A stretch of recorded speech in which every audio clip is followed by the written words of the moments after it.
Hey everybody, this is Russell Holly, and this is the HTC Vive. This is a giant box, so chances are there's some cool stuff inside. Let's take a look.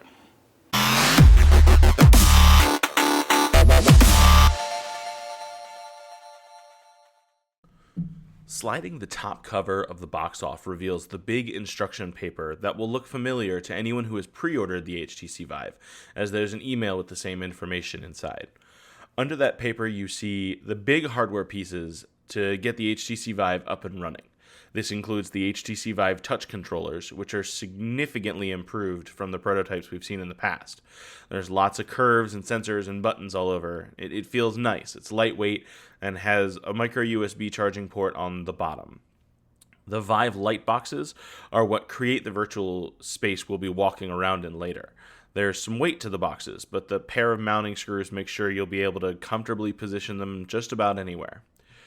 Wrapped in its own plastic bag is the headset itself. The camera on the front lets you see the world around you while in VR, and the mass of cables looks long enough to give you room to walk around.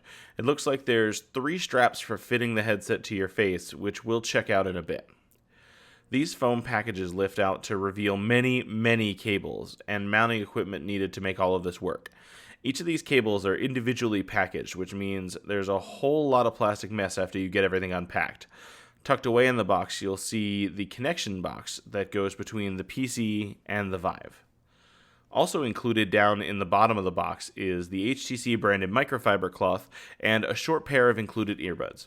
You can connect whatever headphones you want to the Vive, but these included buds aren't likely to get tangled or in the way. Unwrapping the HTC Vive is as simple as pulling a couple twist ties and peeling the plastic.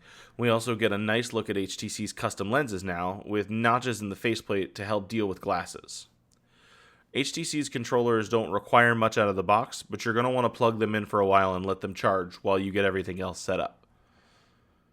The connection box is clearly labeled and couldn't be easier to connect. You have power, USB, and HDMI on one end, connected to the PC, and the HTC Vive cables are connected to the other side. Light boxes require a nice high place to paint the area in infrared light, and that means you need power. Fortunately, that's all you need after using the camera screw to mount the box in place. HTC has included a long sync cable in the event that the wireless boxes don't sync out of the box, but we haven't run into that problem so far. This setup didn't require the cable, but it's nice to have around. And now we're going to try putting the thing on. I've got a mess of stuff here, but we'll do this one thing at a time and see how it works out. I'm going to start with the headset, which we're going to slide over.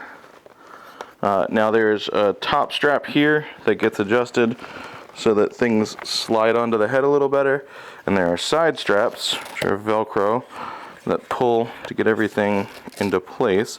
This top strap here is underneath of these cables, and so is a little awkward to adjust and maneuver at times. But once you get it on, and you take your headphones, which are connected to the headphone jack here, we're not using the included earbuds because they don't sound all that great. So we're going to use these. We're going to tuck away this extended cable behind us. Probably need to find a way to tighten that down a little bit. And then we've got the individual controllers, which have activation buttons here. When you push them, they vibrate a little bit and light up. And then after about 2 seconds of booting up, the lighthouses catch them, and I can actually see them in VR right now, where I can go and move around and do stuff. So altogether a little clumsy on the setup side, especially if you're using these extra headphones, and you definitely want to use the side straps when you've got these here, unless you've got like a side table somewhere that you can kind of walk over to and pick them up, in which case that would be a pretty cool idea. But that's basically it. You take this cord, you tuck it behind you, and you start jamming in VR. And that, fellow VR heads, is the HTC Vive. We're going to be spending a lot of time with this headset in the not so distant future, so be sure to subscribe for more. Thanks for watching.